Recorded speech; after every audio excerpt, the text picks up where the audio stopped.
మీరు? పవన్ కళ్యాణ్ గారు అసెంబ్లీలో కుల రాజకీయాలు చేయొద్దని అంబటి రాంబాబు గారికి కౌంటర్ ఇచ్చారు. దాని గురించి కరెక్టే కౌంటర్ ఇచ్చాడు, కరెక్టే ఇచ్చాడు కదా కౌంటర్.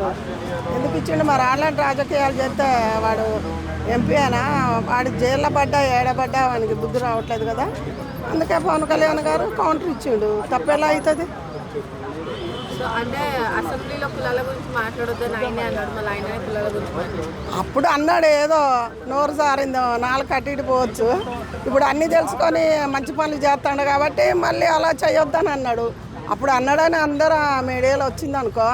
ఇప్పుడు అదంతా సరిదిద్దుకొని ముందు ఎదుగుతుండగా, ముందు అడిగేస్తాడుగా. ఒక్కొక్క మెట్టు ఎక్కి అన్ని ఊర్లలో కానీ గ్రామాలలో కానీ చిన్న చిన్న పల్లెటూర్లు కానీ సొంతం అంటే అప్పుడు అన్నాడు. పవన్ కళ్యాణ్ అనలేదు. నేను ఇప్పుడు అనలేదు అంటాను అనుకో, అప్పటిది బయట పెడతారు కదా. ఏదో అప్పుడు అన్నాడు. ఇప్పుడు అది సరిదిద్దుకున్నాడో అలా అనటం కరెక్ట్ కాదు. నన్ను ఇంతమంది డెవలప్మెంట్ చేశారు, నేను ఇలా వెళ్తున్నాను, సరిదిద్దుకొని మళ్ళీ అలా చేయొద్దని ఆయన కౌంటర్ ఇచ్చిండు. అంబటి రాంబాబు ఏమో పవన్ కళ్యాణ్ కుల రాజకీయమే చేస్తున్నాడు, ఆయన ఒక కులానికి సంబంధించిన నాయకుడు, ఆ కులం చంద్రబాబుకి అవసరం కాబట్టి ఆయనను పట్టుకొని ఉన్నాడు అని చెప్పి మాట్లాడుతున్నారు. దాని గురించి కులానికి సంబంధించిందని అంబటి రాంబాబు అనకూడదు. అన్ని కులాలు ఉన్నాయి కదా. మరి అటు ఇప్పుడు ఏదో వేలూరు అవతల ఏదో పల్లెటూరు గ్రామం ఉంది కదా, ఆడ ఏం కులాలు ఉన్నాయి? కమ్మోళ్ళు, కాపులు, రెడ్డిస్ ఉన్నారా? అంతా వాళ్ళు మూల ప్రాంతంలో అంత పల్లెటూరు వాళ్ళు కాదు కదా. మరి వాళ్ళకు పోయి ఎందుకు చేస్తాడు? వాళ్ళతో బాట ఎందుకు నడుతుండు? ఇలా వాళ్ళతో నడిచి అన్ని సౌకర్యం అందించిండు కదా. మరి అంబటి రాంబాబు జగన్ గారు ఎవరు అందించారు? అది చంద్రబాబు నాయుడు కూడా పోలేదు కదా. మరి ఎట్లా కులాల గురించి మాట్లాడకుండా చేస్తేనే అది రాజకీయం అవుతుంది. ఒక కులం వాళ్ళ కులం వచ్చి చేస్తేనే పవన్ కళ్యాణ్ గెలిచిందా? వాళ్ళ కులం ఒకటైతేనే జగన్ గెలిచిండు. అన్ని కులాలు ఉండే మనం సమాజం. అసలు అవన్నీ కాదు. మనం ఇలా మనశ్శాంతిగా బతుకుతున్నాం, తింటున్నాం అంటే అది ఎవరు పుణ్యం? మీ అందరికీ తెలుసుగా. ఎవరు? పవన్ కళ్యాణ్ ఎట్టా మనకు ప్రశాంతంగా తింటానంటే ఆయన ఎట్లా అవుతాడు? మోడీ గారు ఆడ దేవుడు ఉండబట్టి ఇవాళ ప్రశాంతంగా బతుకుతున్నాం. అబ్బా నువ్వు తీయా నాడా. మోడీ ఎందుకు దేవుడు అండి మీకు? అంటే దేవుడు అని కాదు, ప్రశాంతంగా బతుకుతున్నాం అంటే ఆయన కదా. అక్కడ మరి అనిపించింది అలా మాకు మొదటి నుంచి అనిపిస్తుంది. అదే ఈ పరిస్థితుల వల్ల ఇట్లా అనిపించింది అని అనిపిస్తుంది. మన హిందువులు చచ్చిపోయినప్పుడు ఎవరు ముందుకు వచ్చి వాళ్ళతో యుద్ధం చేశారు? ఎవరు చేశారు? అది చెప్పు. మోడీ రాకముందుకు భారతదేశంలో జనాలే లేరా? మోడీ రాకముందు అంతా ఇప్పుడు కాంగ్రెస్ నడిపించినట్టే ఉంది. అప్పుడు కూడా జనాలు లేరా? మోడీ వచ్చినప్పుడే జరిగినాయి. సైనికులు ఎప్పుడు చనిపోయారు? ఎలక్షన్ టైంలో ఎందుకు సైనికులు చనిపోతున్నారు? నువ్వు మీడియా ముందుకు వచ్చి మాట్లాడు. ఇక్కడ నీకు ఆన్సర్ తర్వాత చెప్తా. మోడీ గారు లేకపోతే అంటే ఆయన ఏమి ఇవ్వకున్నా ప్రశాంతంగా ఇవ్వాలా. చిన్నపిల్లల కాంచి పెద్దోళ్ళ కాంచి మనం ఉంటున్నామంటే పైన ఆయన ఉండబట్టే కదా. ఆయన మాకు ఇంకోటి చెప్పు, ఈ ఫ్రీకి వచ్చాయి మాకు ఏది రాదు. పేదోళ్ళ కోసమే నేను అడుగుతా కానీ మాకు ఏది రాదు.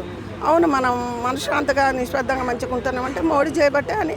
మోడీ పేదవాళ్ళకి 5 కిలోల బియ్యం ఫ్రీ అంటాడు, అంబానీకేమో 5 కోట్ల లక్షలు ఫ్రీ అంటాడు, ప్రాజెక్టులు ఫ్రీ అంటాడు, అన్నీ ఫ్రీ అంటాడు. మరి దాని గురించి ఇవ్వటం లేదా? ఆయన కూడా ఫ్రీ మన దేశానికి కూడా ఇస్తాడు. పేదవాళ్ళకి 5 కిలోల బియ్యము, అదే డబ్బున్న వాళ్ళకైతే 5 లక్షల కోట్లు ఫ్రీయా? సరే 5 కోట్లు కాదు, ఇక్కడ ఉన్న కాంగ్రెసే కానీ ఎవరే కానీ మా ప్రభుత్వానికి ఇంత కావాలని అడగాలి.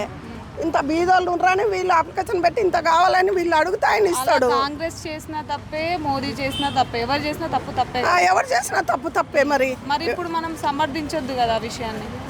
ఆ రోజు అలా మాట్లాడిండనే నేను అంటున్నా కదా. ఆయన మాట్లాడింది పవన్ కళ్యాణ్ కరెక్ట్ మాట్లాడిండు అంటలే, అలా మాట్లాడిండు, సరిదిద్దుకున్నాడు. అదైనా సరిదిద్దుకుండా లేదా చెప్పు. ఇప్పుడు కుల రాజకీయాలు చేయడం కరెక్ట్ అంటారా? మరి ఇప్పుడు సరిదిద్దుకోవడమే అంటారా? కుల రాజకీయం ఎవరు చేయటం లేదు. ఇంకో రాజకీయం అంటేనే స్వార్థాలతోటి కొంతమంది చేస్తారు. అరే నిజాతిగా కొంతమంది చేస్తారు. అంత నిజాతి పరులు ఎవరుండో చూపి. మరి రాజకీయంలో ఉన్నారా? భూమి మీదనే లేరు అనుకుంటా రాజకీయంలో. భూమి మీదనే అంటే రాజకీయం వరకే. భూమి మీద ఉండొచ్చు, ఎక్కడొక్కడ పుణ్యాత్తులు ఉన్నారు. పుణ్యాత్తులు లేదా ఈ భూమి ఉంటుందా? మరి ఇంకేంది? అసెంబ్లీలో ప్రజల కోసం సమస్యల కోసం కొట్లాడాలి కానీ వ్యక్తిగత వాటి కోసం కులాల కోసం ఎందుకంటారు? ఇప్పుడు అయ్యే కొట్లాడుతుండ్రు.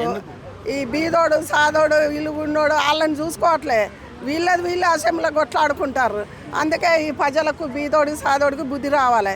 ఇంకోసారి ఓటు వేసేటప్పుడు ఆలోచించి వెనక ముందు ఆలోచించేస్తే బాగుంటుంది. కాదు, ఏ నాయకుడైనా అదే కదా జరిగేది.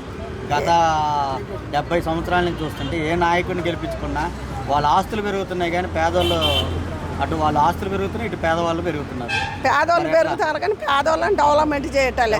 మరి ఓట్లు వేసేటప్పుడు వీళ్ళు ప్రతి ఒక్కళ్ళు ఇవ్వాలా? ఇప్పుడు అక్కడ అది ఒక జనాలని చేశాడు. మరి చేసినప్పుడు అందరు ఒకటై అడుగుతూనే బాగుంటుంది కదా. అసెంబ్లీ కానీ ఎవరో కానీ ఇప్పుడు మనది కాంగ్రెస్ ప్రభుత్వం ఎవరు తీసుకోవాలి? పైనుంచి మోడీ కాడిపోయి ఎవరు తేవాలి? ప్రతిదైనా అక్కడ ఇస్తేనే కదా ఈయన ఇవ్వాలి.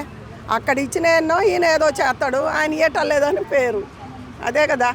ఇప్పుడు డైరెక్ట్ మోడీ అయితే మనం పోయి మనం మాట్లాడగలుగుతాం. డైరెక్ట్ మోడీ ఇవ్వటం లేదు కదా మనకి. మధ్యన ఒకటి ఉన్నది కదా. మరి వీళ్ళు పోతేనే ఆడిపోయి మా ప్రజలు ఇంతమంది ఇల్లు లేవు, ఆకి లేవు, బీద వాళ్ళు ఇంత జనాలు అని చెప్పుకోవాలి. దానికి చెప్పుకుంటే వాళ్ళు ఇస్తారు.